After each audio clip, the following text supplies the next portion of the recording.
สบายดีปีใหม่วันนี้อากาศดีบ่ร้อนบ่หนาวเนาะบ่เรา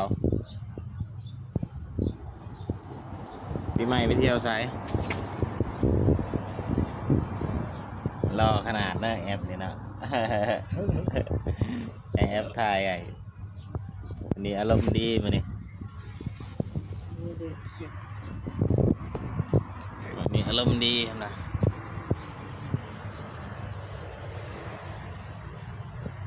ปีใหม่ก็บ่ได้ไปไสเนาะอยู่เฮือนคือเก่า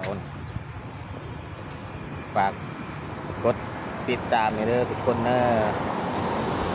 เพื่อเป็นกำลังใจให้นะหน้ากับร้าน2 คนเนี่ยอยู่บ้านนะบ่ได้ไปไสเลยมื้อนี้ปีใหม่ก็บ่ได้ไปไสอยู่บ้านคือเก่า